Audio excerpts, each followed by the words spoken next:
দর্শক, সাজ্জাদ কাদিরের শুভেচ্ছা নিন। এই মুহূর্তে আপনাদের সামনে কথা বলতে চাই শিরিন শারমিন চৌধুরীর অন্তরাল, পর্দার আড়ালে কি দেশত্যাগের প্রস্তুতি। শিরিন শারমিন চৌধুরী আপনারা জানেন বাংলাদেশের সাবেক স্পিকার।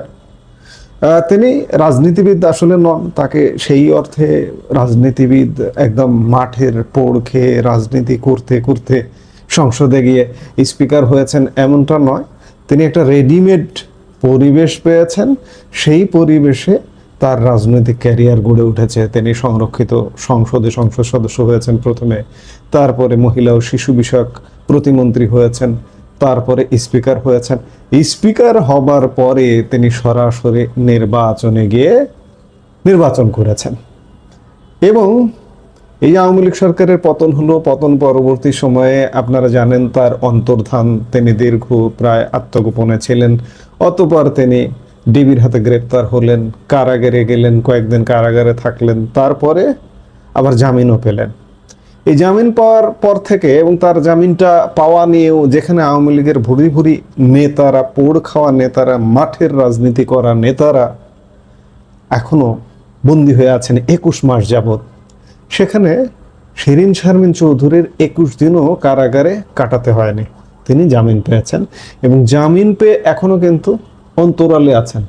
তিনি কোথায় আছেন সংবাদ মাধ্যম বলুন বা রাজনৈতিক অঙ্গনের, তার দলের অঙ্গনের কেউ বলুন, কেউ জানে না। একান্ত তার আত্মীয় স্বজন ছাড়া তার অবস্থান কেউ বলতে পারে না। আর এরই মধ্যে কয়েকদিন ধরে কানা ঘোষা হচ্ছে যে তিনি দেশ ত্যাগ করছেন বা তাকে দেশ ত্যাগ করতে বাধ্য করা হচ্ছে। এগুলো আসলে সবই সমঝোতার অংশ।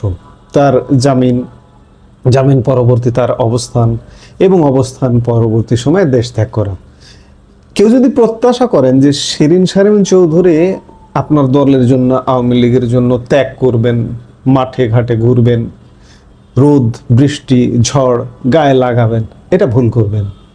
তিনি সেইভাবে গড়ে ওঠেননি। তিনি অত্যন্ত মেধাবী একজন মানুষ, একাডেমিক ভাবে পড়াশোনায়, ক্যারিয়ারে মেধার জায়গা থেকে আওয়ামী লীগ প্রধান হয়তো ভেবেছিলেন যে তাকে আনলে কাজে লাগানো যাবে, সেই অর্থে তাকে আনা হয়েছে। এতটুকু রেডিমেড পরিবেশ থেকে তিনি গড়ে ওঠা, যার কারণে আজকে দেশে এই যে ক্রান্তিকাল, এই ক্রান্তিকালে তিনি দেশে থাকবেন, দাঁত কামড়ে পড়ে থাকবেন, দলের নেত্রী আওয়ামী লীগ প্রধান শেখ হাসিনার নির্দেশে তিনি দেশে দায়িত্ব পালন করবেন, অসম্ভব। এগুলো আসলে হবার নয়। আমরা বলছি যে কয়েকদিন ধরে কানা ঘোষা শোনা যাচ্ছে যে তিনি সমঝোতার মাধ্যমে দেশ ত্যাগ করে যাচ্ছেন। আজকে একটি সংবাদ মাধ্যমেও এমন একটি সংবাদও বেরিয়েছে যে তিনি আসলেই দেশ ত্যাগ করছেন। বাংলাদেশের রাজনৈতিক ইতিহাসের অন্যতম ক্ষমতাধর এবং আলোচিত ব্যক্তিত্ব, দ্বাদশ জাতীয় সংসদের সাবেক স্পিকার ডক্টর শিরিন শারমিন চৌধুরীকে নিয়ে এখন দেশ জুড়ে বইছে রহস্যের হাওয়া।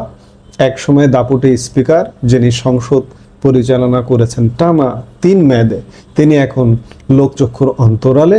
কিন্তু প্রশ্ন উঠছে, তিনি কি স্বচ্ছায় আড়ালে নাকি তাকে দেশ ত্যাগে বাধ্য করা হচ্ছে? জুলাই ষড়যন্ত্রের মাধ্যমে সরকার পতনের পর থেকেই পাল্টে যেতে থাকে দৃশ্যপট। যখন উত্তাল জনতা সংসদের দিকে এগিয়ে যায়, তখন লুটপাট হয় স্পিকারের সরকারি বাসভবন। এরপর থেকেই শুরু হয় শিরিন শারমিন চৌধুরীর নিখোঁজ সংবাদ। অজ্ঞাত অবস্থায় থেকেই তিনি পদত্যাগপত্র জমা দেন, কিন্তু বিতর্ক পিছু ছাড়েনি। অভিযোগ রয়েছে 2024 সালের 3 অক্টোবর তিনি এবং তার স্বামী সৈয়দ ইশতিয়াক হোসেন সাধারণ পাসপোর্টের জন্য আবেদন করেন। সবচেয়ে চাঞ্চল্যকর তথ্য হলো, নিয়ম অনুযায়ী পাসপোর্ট অফিসে যাওয়ার কথা থাকলেও তারা নাকি বাড়িতে বসেই আঙ্গুলের ছাপ ও চোখের আইরিশ দিয়েছেন। এই প্রক্রিয়ায় পাসপোর্ট অধিদপ্তরের এক শ্রেণীর অসাধু কর্মকর্তার যোগ সাজশ ছিল বলে অভিযোগ উঠেছে। আইনের চোখ ফাঁকি দিয়ে এই পাসপোর্ট সংগ্রহের চেষ্টা কি তবে দেশ ছাড়ার প্রথম ধাপ ছিল? 6 এপ্রিলের সেই রাত, সময় তখন ভোর 4:30, রাজধানী ধানমন্ডির একটি বাসা থেকে ডিবি পুলিশ তাকে আটক করে। দেশের ইতিহাসে টানা 3 বারের এই স্পিকারকে এইভাবে আটক করার ঘটনা বিরল। জুলাই ষড়যন্ত্রের প্রেক্ষাপটে ঢাকা ও রংপুরের একাধিক হত্যা মামলায় তাকে আসামি করা হয়। আদালত 2 দিনের রিমান্ড আবেদন নাকচ করে তাকে কারাগারে পাঠানোর নির্দেশ দেন। গাজীপুরের কাশিমপুর মহিলা কেন্দ্রীয় কারাগারে তার অবস্থান নিয়ে শুরু হয় নতুন জল্পনা। কিন্তু অবাক করার মতো বিষয় হলো মাত্র 6 দিন